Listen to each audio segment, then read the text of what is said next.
সপ্তম বিবাহবার্ষিকীতে হাসপাতাল থেকে আনা রিপোর্ট স্বামীকে উপহার দিব বলে 3 দিন ধরে অপেক্ষা করতেছি। এই 7 বছর ধরে আল্লাহর কাছে একটা সন্তানের জন্য অনেক কেঁদেছি। এতদিনে আল্লাহ তাআলা মুখ তুলে তাকিয়েছে। মনে মনে ভাবছিলাম যে আমার স্বামী শুনলে অনেক খুশি হবে। বিয়ের 2 বছর পর থেকে অনেক ডাক্তার দেখিয়েছি, কিন্তু কোনোভাবেই কনসিভ হচ্ছিল না। অবশেষে বিয়ের 6 বছর পর স্বামী দ্বিতীয় বিয়ের কথা বলেই ফেললো। বিয়ের 6 বছর পরও যখন আমার সন্তান হচ্ছিল না, তখন আমার স্বামীর ধৈর্যের বাঁধ ভেঙে যায়। তখন সে বলে, তুমি এই বাড়িতেই থাকবে, তোমার কোনো অযত্ন হবে না, শুধু নতুন একজন সদস্য পরিবারে যুক্ত হবে। তখন আমি আমার স্বামীর হাতে পায়ে ধরেছিলাম যেন সে দ্বিতীয় বিয়ে না করে। অবশেষে সেই আনন্দের দিন চলেই আসলো। আমি মোমবাতি আর ফুল দিয়ে পুরো রুম সাজিয়েছিলাম, সেই প্রথম বিবাহ বার্ষিকীতে যেমন সাজানো হয়েছিল। সাথে একটা কেকও অর্ডার করেছিলাম। শুধু অপেক্ষা করছিলাম আমার স্বামী কখন বাসায় আসবে। রাত 12টার সময় কলিং বেল বেজে উঠলো। আমি দৌড়ে গিয়ে দরজা খুললাম। দরজার সামনে আমার স্বামী আর দরজার পেছনে আমার শাশুড়ি, সাথে লাল বেনারসি পরে একটা মেয়ে বিয়ে সাজে দাঁড়িয়ে আছে। আমি আমার স্বামীর মুখের দিকে তাকালাম, সে মাথা নিচু করে দাঁড়িয়ে আছে।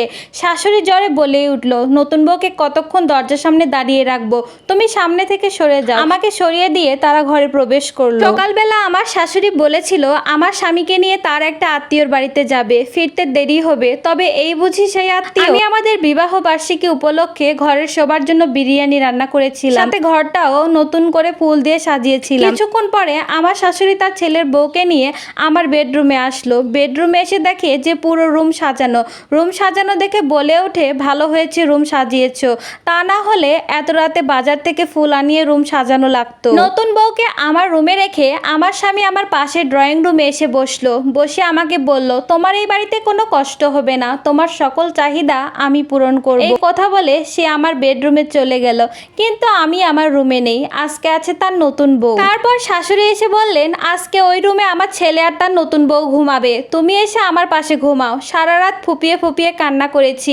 আমার মনের ভিতর যে কেমন লাগছিল সেটা আমি আপনাদের কিভাবে বুঝাবো। ভোরবেলা আমার রুমের দরজা খোলার শব্দ পেলাম। আমার স্বামী রুম থেকে বের হয়ে ওয়াশরুমে চলে গেলেন। তখন সাথে সাথে আমি আমার রুমে ঢুকলাম। দেখতে পেলাম আবছা আলোতে নতুন বউ ঘুমাচ্ছে। কোনো শব্দ না করে আমি আমার ওয়ারড্রপ খুললাম। সেখান থেকে প্রয়োজনীয় কিছু জিনিস নিয়ে বাহিরে চলে এলাম। রাতে অনেক চিন্তা করেছি, আমি এই বাসায় আর 1 মিনিটও থাকবো না। তবে বেরিয়ে আসার আগে আমি আমার স্বামীর উদ্দেশ্যে একটা চিঠি লিখে এসেছি, কারণ আমি জানি সকালে সে রান্নাঘরে আসবে আমার সাথে দেখা করতে। রান্না করতে করতে চিঠিতে লিখেছিলাম, প্রিয় স্বামী, কখনো ভাবিনি এমন পরিস্থিতিতে পড়তে হবে যে তোমার সামনে দাঁড়িয়ে আমি কথা বলার শক্তি পর্যন্ত পাবো না।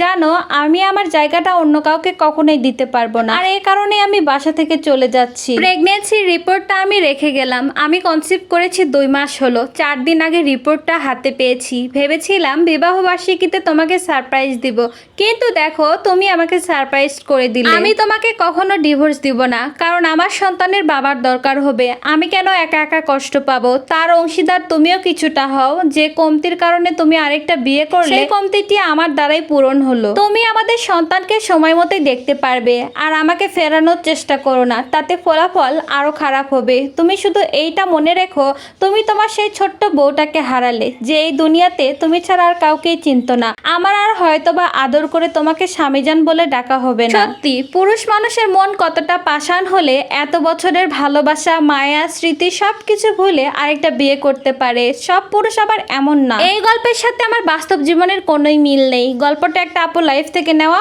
ভালো লাগলে অবশ্যই লাইক কমেন্ট করে পাশে থাকবেন। আর আপুরা, আপনারা যারা স্টোরি পাঠাতে চান অবশ্যই আমাকে ইনবক্সে নক দিবেন। আপনাদের লাইফ স্টোরি অবশ্যই তুলে ধরার চেষ্টা করব। আল্লাহ হাফেজ।